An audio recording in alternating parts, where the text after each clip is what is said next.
Non veg பக்கமே போகக்கூடாது, veg மட்டும் தான் சாப்பிட்றோம், உடம்பு நல்லா ஹெல்த்தியாக வச்சுக்கிறோம் அப்படின்னு முடிவு பண்ணிவிட்டு பருப்பு அதிகமாக போட்டு ஏதாவது 2 காய் போட்டு கூட்டு பண்ணி சாப்பிட்லாம் அப்படின்னு ஆசையாக ஃப்ரிட்ஜ் ஓப்பன் பண்ணி பார்த்தேன்.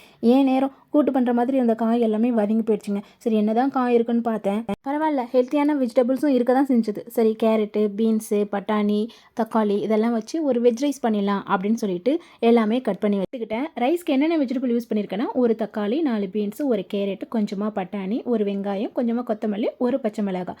ஃப்ளேவருக்காக பட்டை, கிராம்பு, பிரிஞ்சி இலை, ஏலக்காய், அஸ் யூஷுவல் எப்பவும் யூஸ் பண்ணுற ஹோல் ஸ்பைசஸ் எல்லாமே எடுத்துக்கிட்டேன். ஸ்டவ் பற்ற வச்சு குக்கர் வச்சு ஹீட் ஆனதுக்கப்புறமா தேவையான அளவு எண்ணெய், கொஞ்சமாக நெய், ஹீட் ஆனதுக்கப்புறமா ஹோல் ஸ்பைசஸ் எல்லாமே ஆட் பண்ணியிருக்கேன்.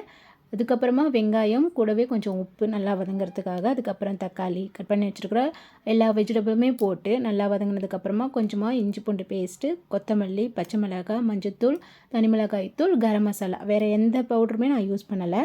இது நல்லா வதங்கினதுக்கப்புறமா கொஞ்சமாக தயிர் ஆட் பண்ணிவிட்டு அரிசி நம்ம ஆட் பண்ணிக்கலாம். தண்ணி ஊற்றுறதுக்கு முன்னாடியே நான் அரிசி போட்டுட்டு அதுக்கப்புறமா தண்ணி நான் ஊற்றிக்கிறேன். நான் காட்டுற இந்த கப்பால் 3/4 கப் அரிசி எடுத்திருக்கேன். அதால் 2 மடங்கு 2 கப் நான் தண்ணி ஊற்றிக்கிறேன். தேவையான அளவு தண்ணி ஊற்றினதுக்கப்புறமா குக்கர் மூடி ஒரு 3 விசில் விட்டு எடுத்துக்கலாம். விசில் வந்ததுக்கப்புறமா 10 நிமிஷம் கழித்து ஓப்பன் பண்ணி பார்க்கலாம். ரைஸ் சூப்பராக வெந்திருக்கு. குக்கர் ஓப்பன் பண்ணி ரைஸ் நல்லா நம்ம மிக்ஸ் பண்ணி விட்டுக்கலாம்.